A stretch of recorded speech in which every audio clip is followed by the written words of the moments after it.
오늘 우리에게 주시는 하나님의 말씀 보도록 하겠습니다. 신약성경 요한복음 5장 1절로 9절 전반부까지 되겠습니다.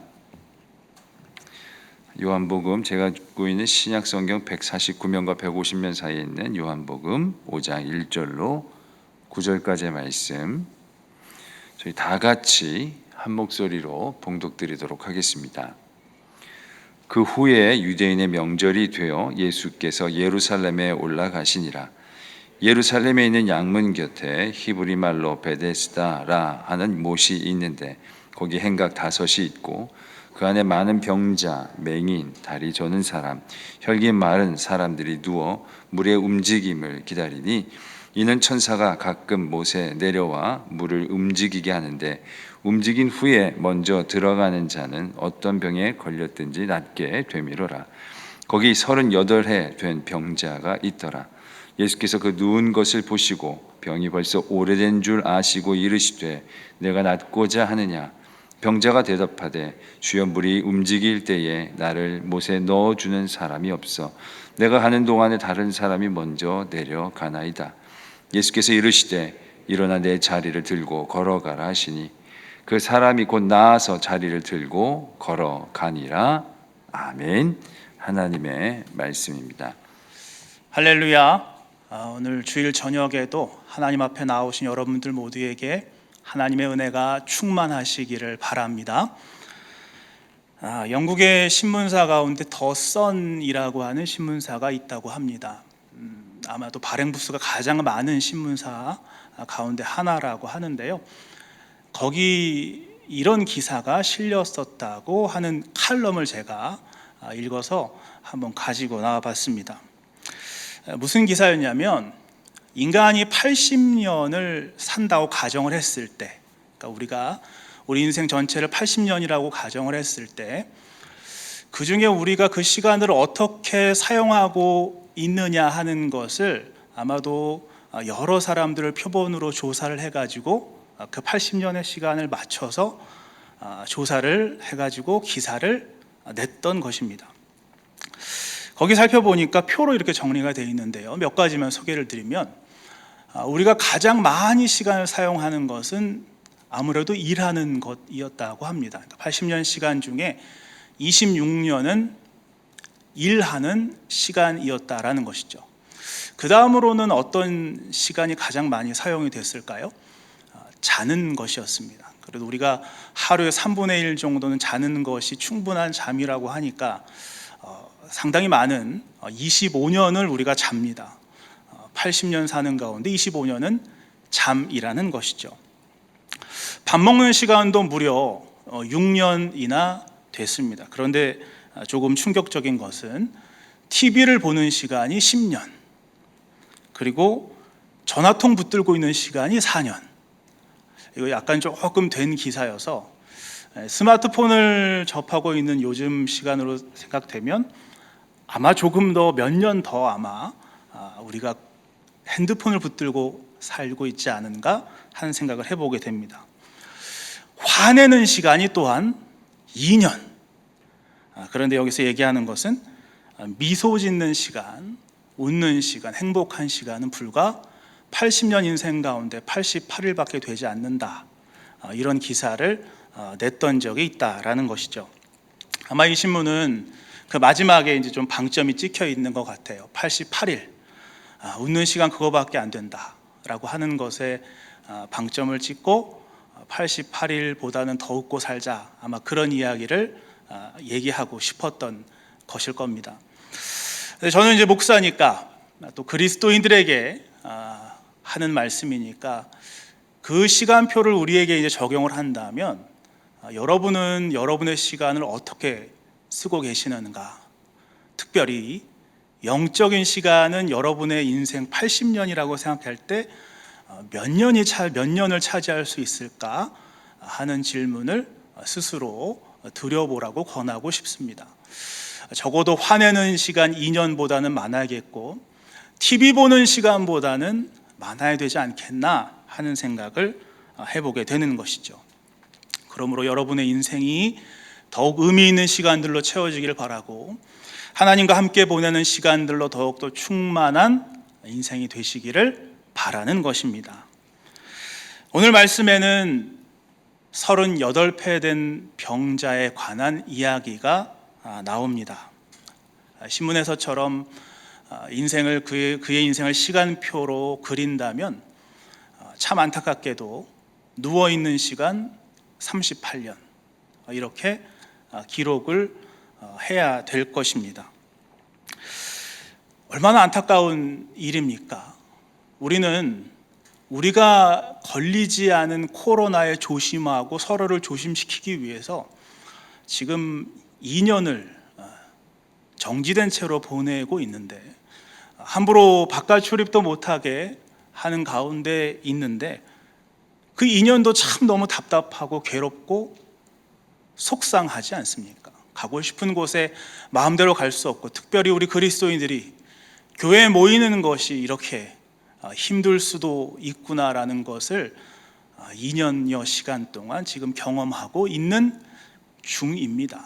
그게 얼마나 답답하고 괴로운 시간인데 이분은 38회 동안이나 더 답답한 시간, 더 괴로운 시간을 보내고 있었다라는 것이죠.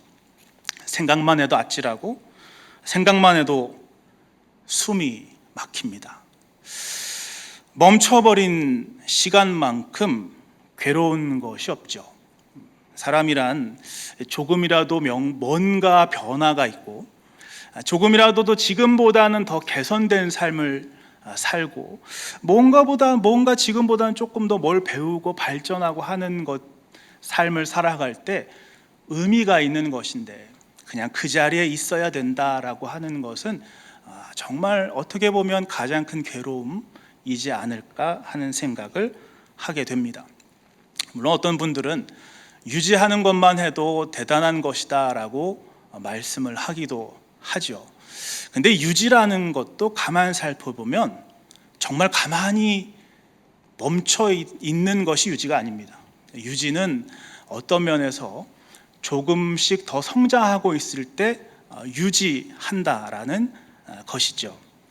여러분 노래들을 하시지 않습니까? 성가대에서도 노래하기도 하고 여러분도 또 노래를 즐겨 하시는 분들이 있는데 음이 떨어지는 경우가 많이 있습니다. 그러니까 노래 발성을 할 때에 그 음을 정확하게 탁 집어서 내야 되는데 그 음을 집어내지 못하고 뭔가 약간 낮은 그 음을 냈는데 약간 플랫된 음을 내는 경우들이 있다라는 것이죠. 그걸 피치가 떨어진다라고 하는데 여러분 그 이유가 무엇인지 아십니까?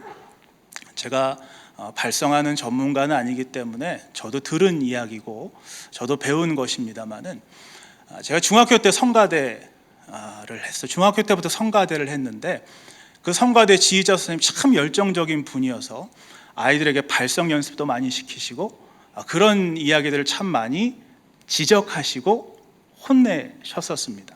그러니까 성가대를 해보시면 아마 대부분 그런 혼이 나지 않을까 싶은데요.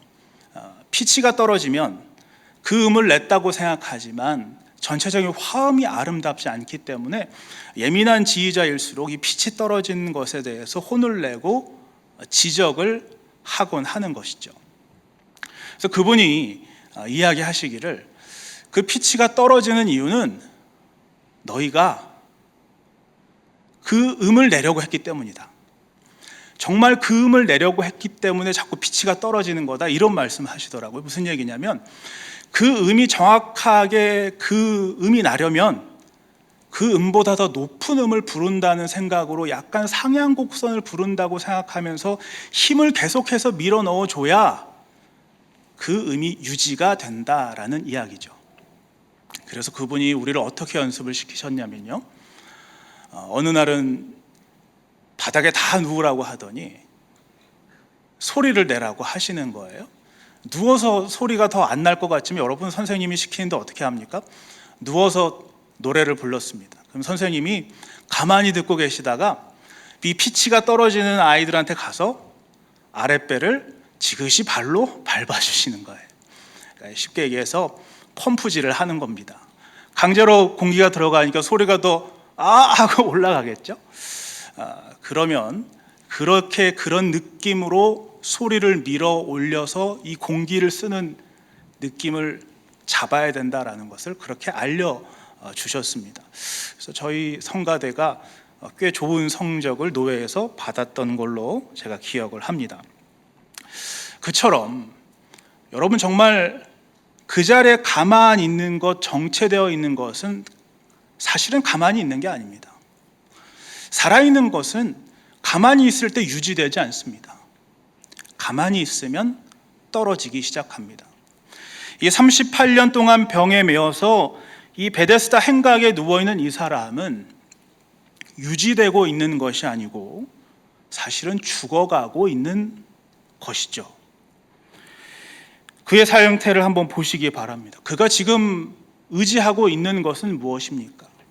정상적으로 상식적으로 어떤 의사나 약사를 바라는 것도 아니고 어떤 종교적인 힘에 하나님을 의지하며 또는 어떤 선지자를 붙들고 기도하려고 애를 쓰는 것도 아니고 어떤 지금 전설이 하나가 등장을 해서 그 전설에 의지해서 그 물이 동하기만, 움직이기만을 기다리며 그 물만 지금 쳐다보고 있다라는 것이죠. 이 사람이 의지하고 있는 것은 헛된 것입니다.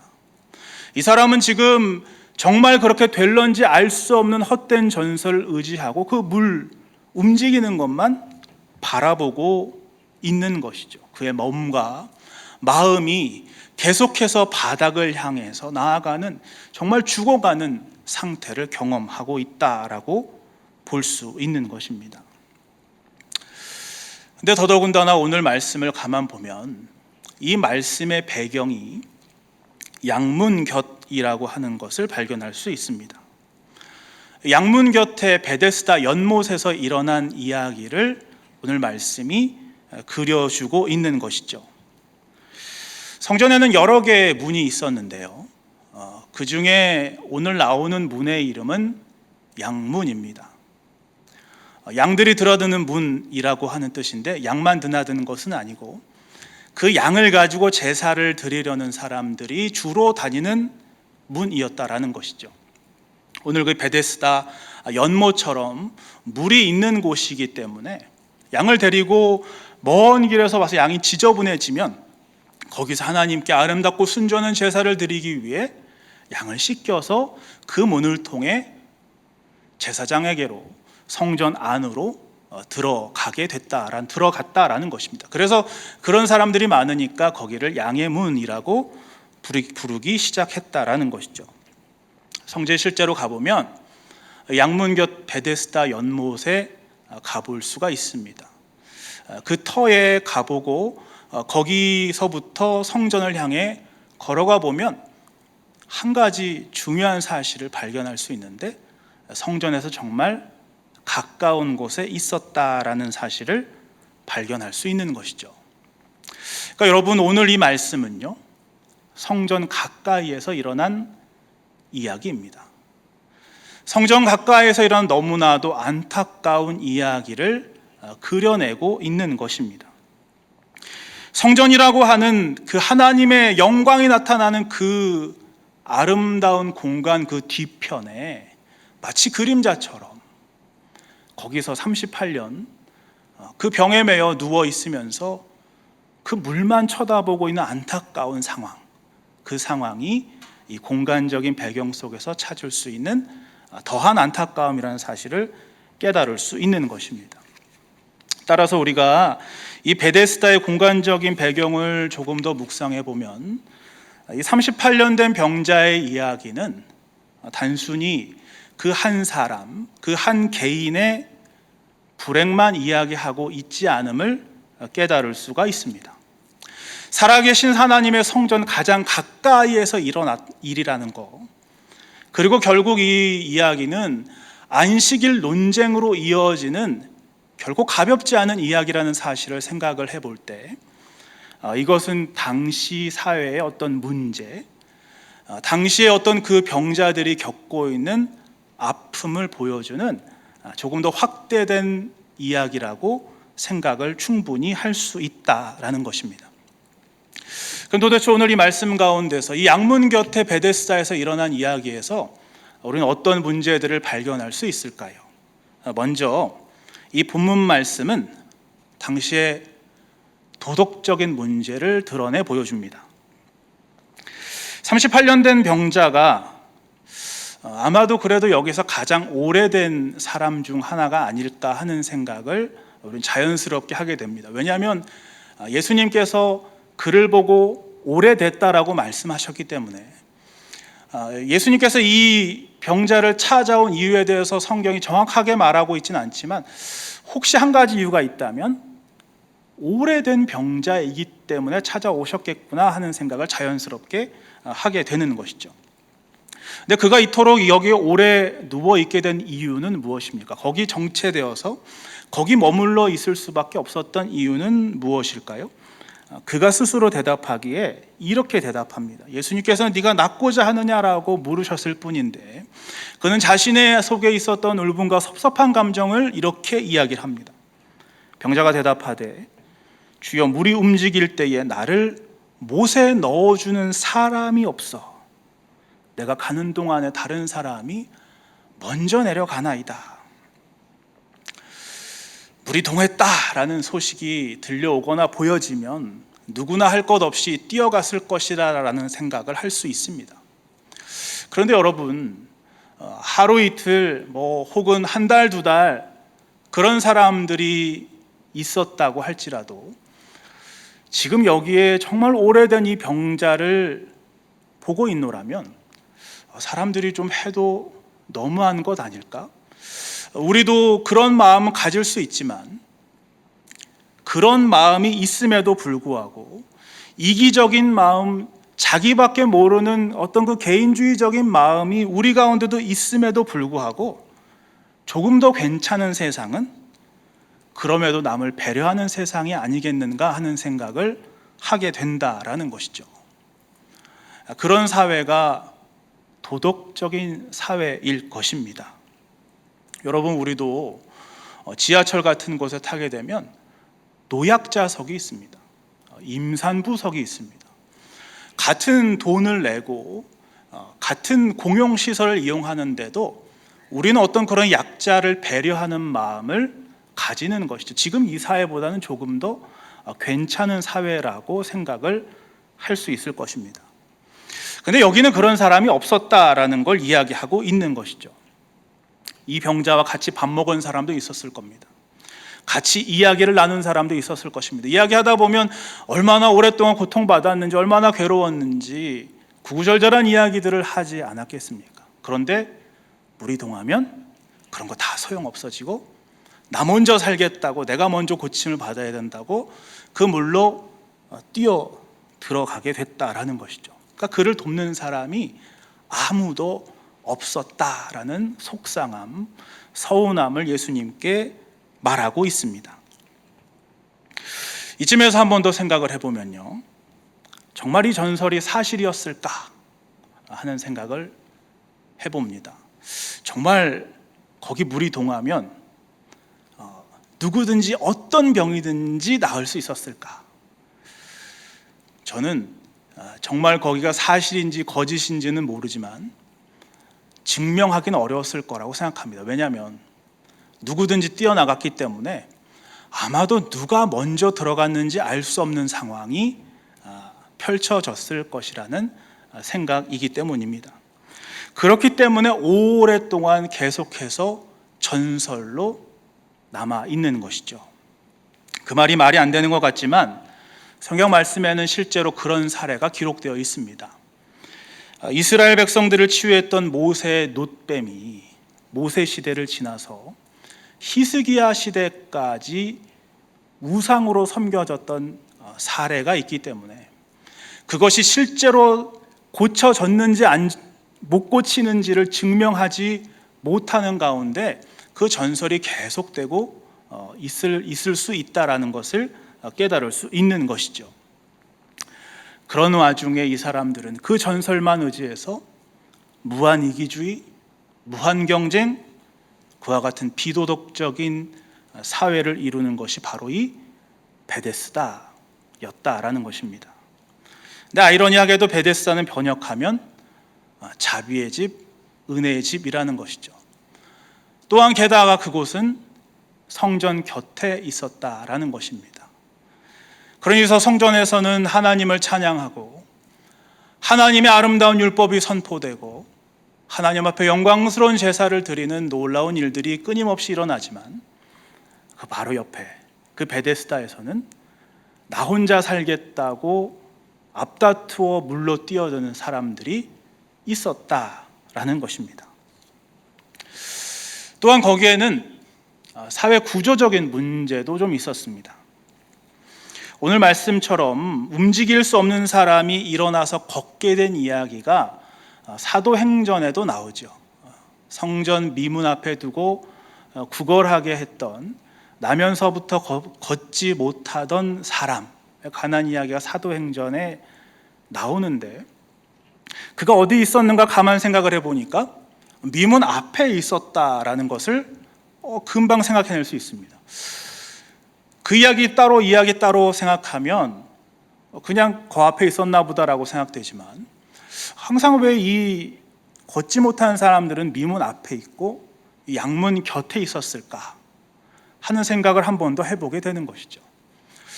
그래서 이 유대인들이 도대체 어떤 생각을 가지고 이 성전을 운영했는가라고 찾아보니까요, 미시나라고 하는 그들의 전통법에 장애인 차별법이 존재했음을 발견할 수 있었습니다. 거기에 끔찍한 말로 이렇게 써 있습니다. 귀머거리들이나 백치들이나 미성년자들이나 고자들이나 혼혈인들이나 여자들이나 해방되지 않은 노예들이나 절름발이들이나 소경들이나 병자들이나 노인들이나 자기 발로 올라갈 수 없는 사람들은 성전에 들어갈 수 없다. 오늘 말씀해 보면 베데스다에 행각 5이 있다라고 했습니다. 여기 수많은 사람들이 모여 있었다라는 것입니다. 전설 때문에 모여 있기도 했겠지만 사실은 성전 안에 들어갈 수 없는 사람들이 거기 모여 있었던 것입니다. 그래서 이제 어떤 사본에는 연못 전설이 기록되어 있지 않습니다.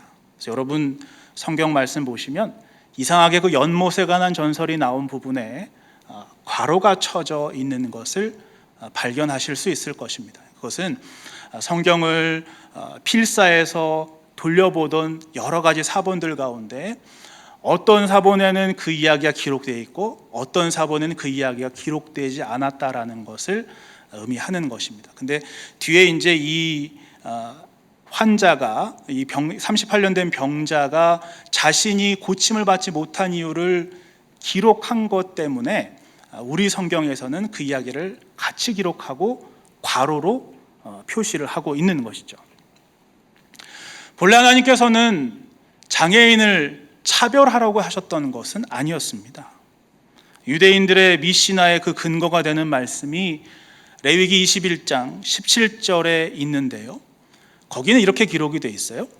아론에게 말하여 이르라, 누구든지 너의 자손 중 대대로 육체의 흠이 있는 자는 그 하나님의 음식을 드리려고 가까이 오지 못할 것이니라.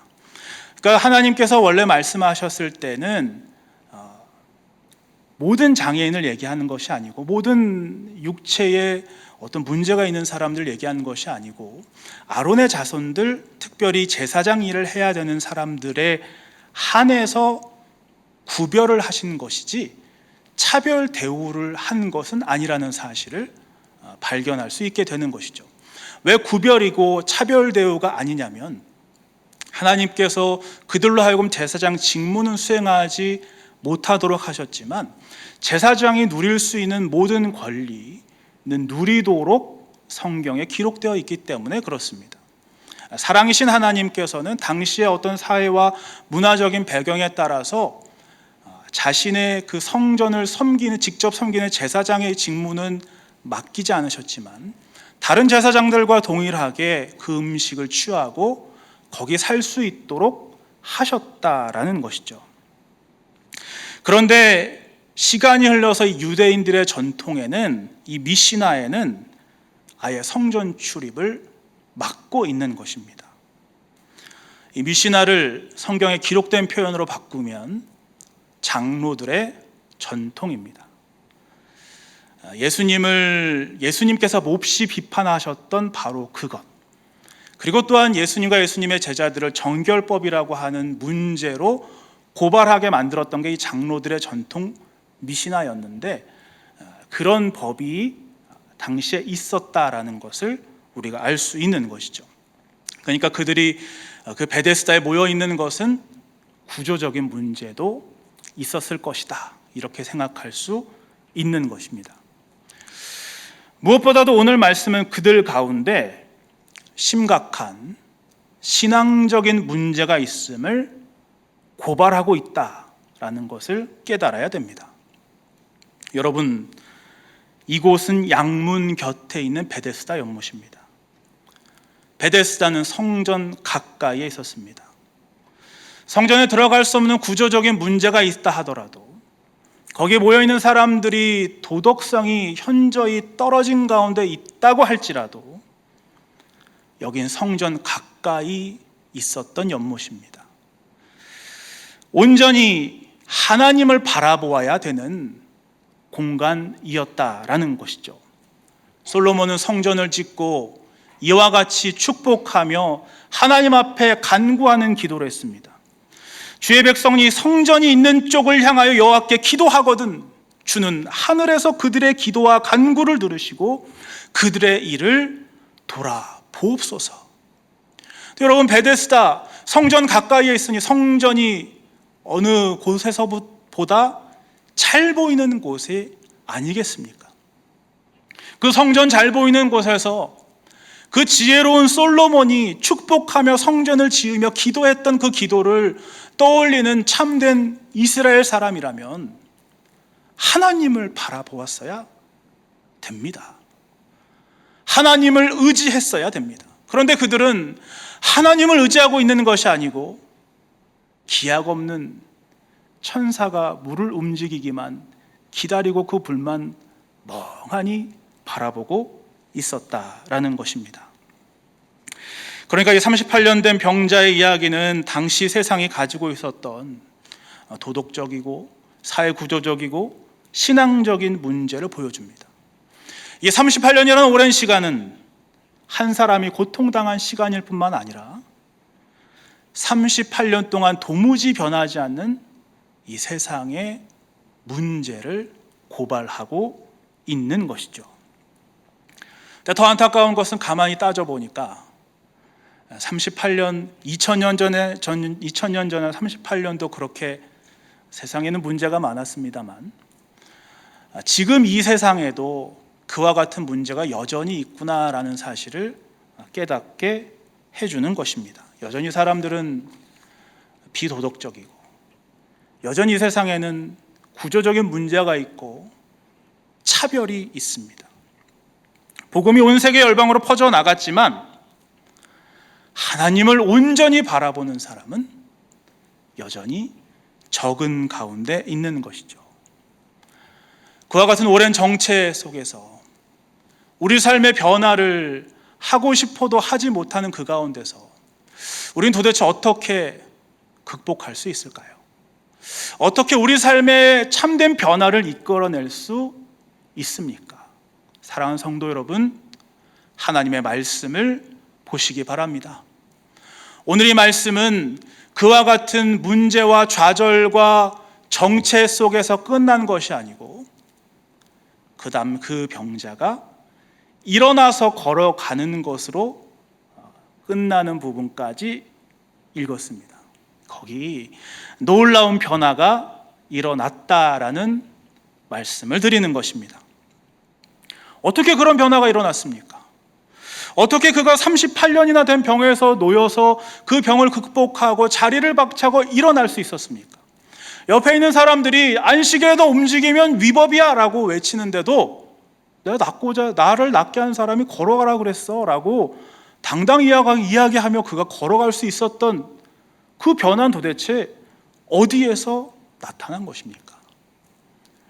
예수님께서 그를 찾아오셨기 때문입니다. 여러분, 그게 복음입니다. 아무런 조건이 없었습니다. 이 사람을 만나러 갈 이유가 없었습니다. 이 사람은 만날 만한 일을 한 적도 없습니다. 그냥 거기 누워 있었는데 우리 주님께서 한없는 사람과 자비를 가지고 그를 주도적으로 찾아가셔서 만나 주셨습니다. 주님을 만날 때 그의 삶의 변화가 일어나는 것입니다. 그러면 성도 여러분, 우리 삶의 변화는 세상이 바뀌고 세상이 변하고 세상의 어떤 구조적인 문제가 해결되고 세상의 도덕성이 회복돼서 해결되는 문제가 아니고 예수를 만나야 해결이 됩니다. 예수를 만나는 여러분들이 되시기를 바랍니다. 근데 문제는요, 예수님을 어떻게 만날 수 있을까요? 눈에 보이지도 않고 손으로 만질 수도 없는 그분, 우리 어떻게 만날 수 있습니까? 오늘 말씀을 계속해서 읽어나가려다 보면 그분을 만나는 방법을 직접적으로 알려주시진 않지만 그분이 어떤 분인지는 분명하게 알려주십니다. 첫 번째로 그분은 아무 조건 없이 이 병자를 찾아오신 분이었습니다. 심지어 이 병자는 자기를 고쳐준 이가 누군지도 몰랐는데 예수님은 그를 찾아와 고쳐주신 분이었습니다. 또한 예수님께서는 가만 보니까 상당한 위험을 무릅쓰고 병자를 찾아오신 것이었습니다. 16절에 보면요, 그러므로 안식일에 이러한 일을 행하신다 하여 유대인들이 예수를 박해하게 됐다라고 기록이 되어 있습니다. 그러니까 여러분, 아무 이유 없이 찾아간 그 사람 때문에 주님은 그때부터 박해를 받기 시작한 겁니다. 그러니까 위험을 무릅쓰고 만나러 간 것이고 결국 우리 주님께서는 죽기까지 우리 모두를 사랑하셨습니다. 마지막으로 그분은 쉬지 않는 분이었습니다. 안식일에 병자를 고친 것으로 유대인들이 예수님을 고발하는데 주님은 이렇게 말씀하십니다. 내 아버지께서 이제까지 일하시니 나도 일한다. 주님은 쉬지 않고 병자를 찾아가시고 죄인들을 만나시고 우리를 만나러 오시겠다라는 말씀을 하고 계시는 것입니다. 그러므로 사랑하는 성도 여러분, 이런 주님을 만나기 쉬울까요? 어려울까요? 쉬울 줄 믿으시는 여러분 모두가 되셔야 됩니다. 계시록 3장 20절에는 볼지어다 내가 문 밖에 서서 두드리노니 누구든지 내 음성을 듣고 문을 열면 내가 그에게로 들어가 그와 더불어 먹고 그는 나와 더불어 먹으리라 기록되어 있습니다. 문만 여십시오. 문 열러는 나가야 되지 않겠습니까? 주님을 만나기 위해서 한 발짝만 움직이시기 바랍니다. 지금 여러분들이 가지고 있는 신앙이 정체되어 있다고 생각한다면, 여러분의 삶에 뭔가 변화가 필요하다고 생각한다면 많은 걸 해야겠다 생각하고 지레 겁먹고 아무것도 안 하는 것이 아니고 딱 한 가지만이라도, 딱 한 발짝만이라도 지금 여기보다 주님을 향해 나아가시는 여러분 모두가 되시기를 바랍니다. 주님은 가까이 계십니다. 주님 여러분 찾고 계십니다. 그러므로 우리는 주님을 충분히 만날 수 있습니다.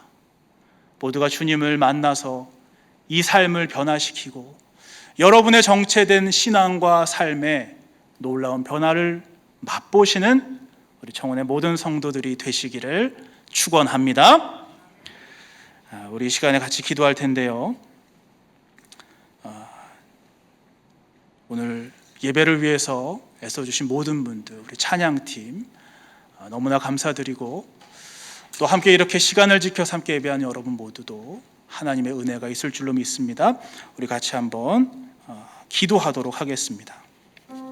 특별히 이 시간에는요, 여러분 마음에 어떤 결단이 있었으면 좋겠습니다. 내가 주님을 향해서 한 발짝 더 나가겠습니다. 내가 주님을 향해서 지금 여기보다 조금 더 높은 곳으로 가보겠습니다. 내가 주님을 향해서 손을 내밀어 보겠습니다. 특별히 이번 주에는 특별 새벽 집회가 있습니다. 여러분 모두 하나님을 향해서 한 발짝 더 나오시길 바랍니다. 그동안 일어나 보지 않은 분들, 그동안 새벽에 나와 보지 못한 분들, 그동안 하나님 앞에 새벽 제단을 쌓아 보지 못한 분들, 한 발짝 더 나와서 한 시간 더 먼저 일어나서 하나님을 만나고 주님을 만나는 놀라운 은혜가 있을 줄로 믿습니다. 이 시간 우리 결단하는 마음을 가지고 우리 같이 한번 기도하겠습니다.